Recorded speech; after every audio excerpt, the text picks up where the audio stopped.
அவங்கெல்லாம் பேசுகிறத கேட்டிருப்பீங்க நீங்கள். ரொம்ப ரொம்ப அழகாக தான் பேசுவாங்க. சில நேரங்களில் அவங்க பேசுகிறதெல்லாம் நல்லாயிருக்கும், கேட்க எனக்கு ரொம்ப பிடிக்கும். கிட்டத்தட்ட ஒரு நம்பிக்கை விதையா அப்படியே விதைச்சிருவாங்க. இந்த பாஸ்டருங்கெல்லாம் பேசுகிறத கேட்டிங்கன்னா, இப்போ உன் மேலே தேவனின் வல்லமை உனக்கு இறங்கிருச்சு, இப்போ சொல்லு நீ என்ன ஃபீல் பண்ணுறேன்னு. அதே மாதிரி தான் மல்டி லெவல் பிஸ்னஸ் பண்ணுறவங்களும். இப்போ அண்ணன் வந்து இந்த ஸ்டெடஸ்கோப்பை வாங்கிட்டாரு. இந்த ஸ்டெடஸ்கோப்பு உலகத்திலேயே மொத்தம் 4 பேர்த்துக்கிட்ட தான் இருக்குது. அப்போது நீங்கள் தான் உலகத்திலேயே ஆகச்சிறந்த ஸ்டெடஸ்கோப் வச்சிருக்கிற ஒரு ஆள். நீங்கள் எவ்வளவு பெருமையாக ஃபீல் பண்ணுறீங்க, நீங்கள் சொல்லுங்கள். இதே மாதிரி தான் நாம் தமிழரும், வேற ஒன்றும் கிடையாது. ஆகச்சிறந்த அரசியலையும் ஆகச்சிறந்த கொள்கைகளையும் ஆகச்சிறந்த நாட்டையும் இந்த மக்களுக்காக உருவாக்கி சொர்க்கத்தையே கொடுப்ப. சொல்லுங்க சீமான். நான் சொன்னா நம்ப மாட்டாங்க. அது என்னன்னு சொல்லிட்டீங்கன்னா அவங்களும் சந்தோஷப்பட்டுக்குவாங்க. இப்படி ஒண்ணு இருக்குது, அதுவும் என்கிட்ட மட்டும்தான் இருக்குது. அந்த கைலாசா நாட்டுக்கு நீங்கெல்லாம் வந்தீங்கன்னா, என்ன நித்யானந்தா மாதிரி பேசிட்டேன், ரெண்டும் ஒண்ணுதான் விடுங்க. இப்படி ஒரு ஆகச்சிறந்த என்னடா ஆகச்சிறந்த, அதாவது உன் பரம்பரையே வாழாத ஆகச்சிறந்த வாழ்க்கையை நீ வாழ்ந்துட்டு இருக்க.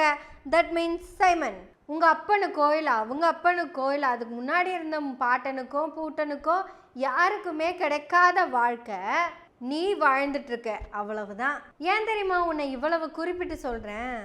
எந்த வெற்றியும் கிடைக்காம, ஒரு துறையிலையுமே ஜெயிக்காம, நீ கால் வச்ச இடமெல்லாம் கண்ணி விடி வச்ச இடம் மாதிரியே துரத்தி அடிச்சுது. சினிமா உனக்கும் சினிமாவுக்கும் சரிப்பட்டே வரல. எழுத்து நீ எல்லாம் இங்க எழுத போற. பேச்சு நீ உருப்படியே என்ன பேசிட போற. அரசியல் இந்த 15 வருஷத்துல ஒரே ஒரு கவுன்சிலர், ஜஸ்ட் 1 கவுன்சிலர், நீ அதுக்கும் சரிப்பட்டு வர மாட்டேங்கிற. ஆனா எப்பேற்பட்ட வாழ்க்கைய வாழ்ந்துட்டு இருக்கன்னு யோசியேன். தற்குறி பயலுக வீட்டு வாசல்ல நாய் மாதிரி உட்கார்ந்துட்டு இருக்காங்க. அதை களஞ்சியமே சொல்லியிருக்கான். ஏன்டா இப்படி சுயமரியாதையை விட்டு உட்கார்ந்துருக்கீங்க? எங்கன்னா ஆகச்சிறந்த கொள்கையோட ஆகச்சிறந்த அரசியலோட நீ ஏதோ சொன்னியே, சொர்க்கம், அதை சொல்லியிருப்பா. இந்த காமெடியெல்லாம் போட்டோம், சீரியஸா பேசலாமா? ஒரு 3 நாளுக்கு முன்னாடி அவ்வளவு சீரியஸா அந்த அம்மிகளுக்கு அட்வைஸ் பண்ணிட்டு இருக்கிறான். மாலை வச்சிருக்கிறேன், பல்லக்கும் இருக்கு பாடையும் இருக்கு, நீயே முடிவு பண்ணிக்க பல்லக்கா பாடையான்னு.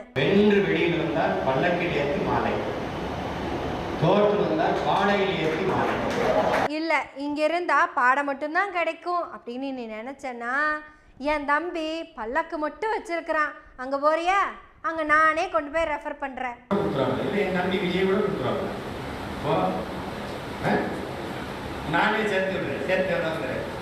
இங்க பாத்துக்க, நான் கனடா நாட்டிலேயே நான் கையெழுத்து போட்டா குடியுரிமை கொடுக்குறாங்க. உனக்கு பாஸ்போர்ட் வேணாம், விசா வேணாம், எஜுகேஷன் சர்டிஃபிகேட் வேணாம், என்னோட கையெழுத்தை மட்டும் வாங்கிட்டு போ. 24 நாடுகளில் உனக்கு கிட்டத்தட்ட அந்த நாடுகளோட அதிபர் போஸ்டவே உனக்கு அள்ளி எடுத்து கொடுத்துருவாங்க. அப்பேற்பட்ட நான் கையெழுத்து போட்டு கொடுத்தேன்னா என் தம்பி கட்சியில் சேர்த்திக்க மாட்டானா? உடனே ஏதாவது ஒரு தற்குறியிலிருந்து வெளியே வந்து கோவப்பட்டு எந்திரிச்சு, ஏண்டா இவ்வளவு என்ன நாயம் பேசுற, நீயே அந்த கட்சி கூட கூட்டணி வச்சிருக்கலாம்ல அப்படின்னு யாரும் கேட்க மாட்டாங்க. ஏன்னா அவங்கெல்லாம் தற்குறிகள். வெறும் தற்குறிகள் ஆகச்சிறந்த சொர்க்கத்துக்கு குடியேற போற மாபெரும் தற்குறிகள். எப்படா இப்படி உட்காந்து கதை கேட்குறீங்க? நம்ம மதிவதனி தோழர் தான் கேட்டாங்க. ஒரு 4 வயசு குழந்தை கொட்டி அவ்வளோ நேரம் கதையை கேட்டால் பரவாயில்ல, நீ 30 வயசு எரும மாடி மாதிரி ஆயிட்டும், இந்த கதையெல்லாம் எப்படா கேட்குறீங்க? பல்லக்கில் வர்றதுக்கு பிரச்சனை இல்லை, பாடையில் போகணும்னா பால் தாயிலோட போயிருன்ட்டான். அவன் ப்ரெஸ் மீட்டில் சொல்கிறான், சும்மா தமாஸ்க்கு சொன்னேன். ஏன் தம்பி எல்லாம் அவங்க ஆளை எடுத்துருவாங்களா? அப்படிலாம் எடுக்க மாட்டாங்க. அந்த பனையூர் கேட்டுக்கிட்ட போய் புதுசாக சேர வரவங்க போகும்போது என் தம்பி அந்த குட்டி பாக்ஸை திறந்து கண்ணை மட்டும் காட்டிட்டு கேட்பான், நீ எந்த கட்சியிலேருந்து வர அப்படின்னு. நான் அந்த கட்சிங்க. ஓகே உள்ளவா. நான் இந்த கட்சிங்க. வா சார், நான் அந்த தேசிய கட்சியோட. அப்புறம் எதுக்குப்பா நீ இங்கே வந்த? சரி எல்லாம் ஒன்றுதான், வா. நீ எந்த கட்சியிலேருந்து வர? நான் அண்ணனின் தம்பி, அண்ணனின் விழுது, அண்ணனின் கிரீஸ் டப்பா, அண்ணன் துப்பிய எச்சில். ஐயோ நீங்கள்லாம் இங்கே வந்துடாதீங்கப்பா, எங்கள் அண்ணனையே நீங்கள் என்ன பாடுபடுத்துறீங்க அப்படின்னு மொத்த கேட்டையும் திறந்து காலில் விழுந்துருவாராம்மா. ஐயோ நீங்கள் உங்கள் அண்ணங்கிட்டே போங்க, உங்களையெல்லாம் அவர்னால மட்டும்தான் சமாளிக்க முடியும், ஏன்னா நானே தற்கொலை உங்களையெல்லாம் வச்சு நான் என்ன பண்ண போகிறேன் அப்படின்னு அவர் மனசுக்குள்ளே நினச்சிட்டு எந்திரிச்சு கேட்டை சாத்திட்டு வந்துடுவாராமா. ஏதாவது உண்மையை பேசு சீமான், என்னைக்கு தான் நீங்கள் உண்மையை பேச போகிறீங்க? சரி, உன்னோட அந்த கொள்கை வெங்காயத்தை மட்டும் சொல்லு ஒரே வார்த்தையில். என் இன என் மொழியை முன்னிறுத்துகிற அரசியல், வேளாண்மை தற்சார்பு பொருளாதாரத்தை முன்னிறுத்திய அரசியல். என்னமோ சொல்கிறான், என்னன்னு தான் புரியல. என் மொழி என்னினம் அப்படின்னு சொல்கிறியே, அது என்னன்னு எனக்கு புரியலை. தாய்மொழி தான் சிறந்தது அப்படின்னு நீ அடிக்கடி சொல்கிற மாதிரி இருந்துச்சுன்னா உன் பையனை மட்டும் நீ ஏன் இவ்வளவு வன்முறையோட ஆங்கிலத்தையும் தமிழையும் மட்டும் படிக்க வைக்கிற? உனக்கு மகனா பிறந்த காரணத்துக்காகவே அவன் தாய்மொழியை பேசிடக்கூடாதா? அது சரி, நீயே தாய்மொழியை பேசுறதில்ல, அதை விட்டுரு. ஹலோ, நமக்கு இந்த தாய்மொழி மேலையெல்லாம் எந்த பற்றும் கிடையாது. கலை யதார்த்தம்ங்கிறது இதுதான். இவங்க தான் தாய்மொழி தாய்மொழி தாய்மொழின்னு புளிக்கிக்கிட்டு கிடப்பாங்க. ஆனால் இவனுங்க சொல்லொன்று செயலொன்றா இருப்பானுங்க அப்படிங்கிறத பார்த்துக்கங்க. அதுக்காக தான், வேற எதுக்காகவும் சொல்லலை. அப்புறம் என்ன, வேளாண்மையை முன்னிறுத்தி தற்சார்பு பொருளாதார முன்னேற்றம். என்னோட என் தலைமை ஏற்று எனக்கு ஒரு தலைவன், எனக்கு ஒரு தத்துவம், எனக்கு ஒரு கனவு, எனக்கு ஒரு நோக்கம் இது இருக்கு. எனக்கு என் மொழி இனத்தை முன்னிறுத்தி கட்டமைக்கப்படுகிற அரசியல், வேளாண்மையை முன்னிறுத்தி கட்டப்படுகிற தற்சார்பு பசுமை தாய்மை பொருளாதாரம் எல்லாம் எனக்கு இருக்குது. இந்த கோட்பாடுகள் நல்லா இருக்குன்னு நினைச்சு எங்களோட யாராவது நிக்க வந்தால், நான் தான் சொன்னேன்ல எம்எல்ஏ மார்க்கெட்டிங்னு, அது இதுதான். நீ ஏரோப்ளைன்லயே போனாலும் சோறு நான் தான்ப்பா கொடுக்கணும். 2G 4G 5Gன்னு யூஸ் பண்ணாலும் கஞ்சி நான் தானே கொடுக்கணும். விவசாயி என்பவன் வெறும் விவசாயி அல்ல, அவன் இன்னொரு தெய்வம். இதுதான் எம்எல்ஏ மார்க்கெட்டிங்குங்கிறது. அந்த நாய்ங்க கிட்ட நீங்கள் யாராவது சொல்லுங்க, இன்னைக்கு அவன் என்னென்ன விதமெல்லாம் சாப்பிட்ருக்கான் தெரியுமா? விதவிதமான காரு, விதவிதமான சோறு, இதெல்லாம் பண்ணுற அளவுக்கு இவன் விவசாயத்தில் சம்பாதிச்சானான்னு மட்டும் ஒரு கேள்வி கேளுங்களேன். இல்லை இவன் விவசாயம் பண்ணித்தான் சாப்பிட்றானான்னு இன்னொரு கேள்வியே கேளுங்க. ஆனால் இவன் அப்பன் செபாஸ்டியன், அவங்க அப்பன் யாக்கோபு, இவங்க 2 பேரும் விவசாயத்தையும் குலத்தொழிலையும் மட்டும்தான் பண்ணிக்கிட்டு இருந்திருக்காங்க. என்ன வாழ்க்கை வாழ்ந்திருப்பாங்கன்னு நீங்கள் சொல்லுங்கள். படிப்பறிவில்லாத தற்குறிக பார்த்தது பூரா சோறு உற்பத்தி பண்ணுற அடுத்த தெய்வத்தோட வேலையான விவசாயம். இந்த புண்ணிய தொழிலை பண்ணிட்டு இருந்தவங்களுக்கு சோறு இல்லை, சோத்துக்கு வழி இல்லாமல் சுற்றிட்டு இருந்தவங்க தான் யாக்கோபு செபாஸ்டியனும். இன்னும் சொல்லணும்னா உண்மையாக நிலத்துல இறங்கி சேத்த மிதிச்சு களத்தில் நின்று வேலை பார்த்து உழைச்சவங்க. ஆனால் சோத்துக்கு வழி இல்லை. ஆனால் நம்ம எம்எல்ஏ மார்க்கெட்டிங் மேனேஜரு அக்ரிகல்ச்சர் மண்ணில் செய்யவே இல்லை, ஒன்லி மவுத் அக்ரிகல்ச்சர் தான். விவசாயம் விவசாயம் விவசாயம் ஏங்கன்னு பிஸா பர்கர் இருக்குதா? விவசாயி தான் முக்கியம், விவசாயி தான் முக்கியம். கையிலே இன்னைக்குண்ணா ஆடா கோழியா பண்ணு 5-6 கிலோ பண்ணு, தற்குறிகள்லாம் வருவாங்க தின்னுட்டு போட்டோம். ஆனால் யாக்கோபுக்கும் செபாஸ்டியனுக்கும் காலையில் இல்லை 3 நேரமும் பழைய கஞ்சி. இன்னும் சொல்லணும்னா நீச்சம் தண்ணி.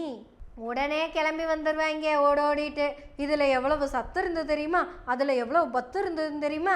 அமினோ அமிலமும் செரினியம், கால்சியம், பொட்டாசியம், பாஸ்பரஸு, கந்தகம், துத்தநாகம், இரும்பு, மெக்னீஷியம், இப்படி எல்லாம் நீச்சல் தண்ணியில் இருந்தது. அந்த நீச்சல் தண்ணி மட்டும் இல்லை, அது கூடவே 28 வகை சாப்பாடும் இருந்திருக்கு.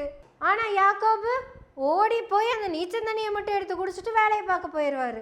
ஆனால் இந்த மவுத் அக்ரிகல்ச்சர் பண்ணுறவன் காலையில் எனக்கு டிஃபன் வச்சுடு, அப்புறம் இன்னைக்கு இடியாப்பா பாயா பன்னீர், மத்தியானத்துக்கு பிரியாணி, அந்த பிரியாணி, அப்புறம் நைட்டுக்கு ஒரு 2 கிலோவில் முழு கோழியை அப்படியே பொறிச்சு வச்சிரு.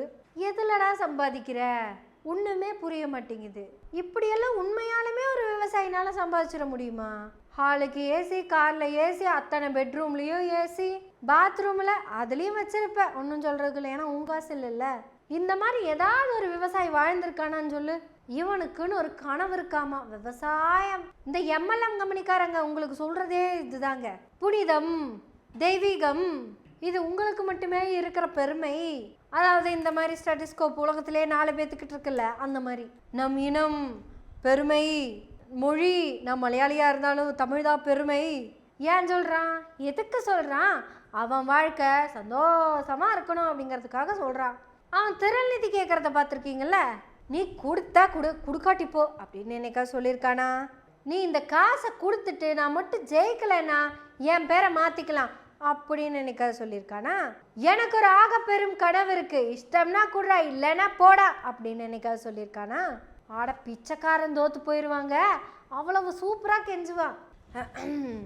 தம்பிகளே, உறவுகளே, உறவுகளே, தம்பிகளே, நமக்கு நாளை 30 லட்சம் தேவைப்படுகிறது மாநாடு நடத்த. மாவீரர்களை போற்ற, மாவீரர்களை வணங்க, மாவீர தெய்வங்களை வழிபட. என்ன கையிலே கார் வேணுமா? இருப்பா, இரு நான் பேசிட்டு இருக்கல, வந்துடுறேன் இரு.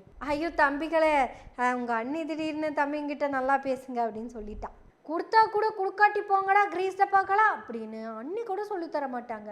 நீங்கள் எனக்கு காசு அள்ளி அள்ளி இறைச்சாலும் நான் துப்புன எச்சில்டா நீங்கள். இவன் திரள்நிதி கேட்கும் போது பேசுறதுக்கும் தம்பிங்களுக்கு பால் தாயில குடிச்சு போட்டு பாடையில் போய் படுங்கடா அப்படின்னு சொல்கிறப்பவும் இருக்கிற டிஃப்ரென்ஸு தான் எம்எல்எம் மார்க்கெட்டிங். அவ்வளவுதாங்க. அவனுக்கு தேவையான அந்த ஆர்டரு வாங்குற வரைக்கும் அப்படியே கை கட்டி பவ்யமாக பேசிக்கிட்டு தான் இருப்பான். வாங்கி முடிச்சதுக்கப்புறம் இதெல்லாம் வேணும்னா நீங்கள் தாங்க உழைக்கணும், உனக்கு கீழே 2 பேர்த்து சேர்த்துக்கிட்டே இரு அப்படிமா. இதெல்லாம் உன்னோட வேலை, என் வேலை இல்லை.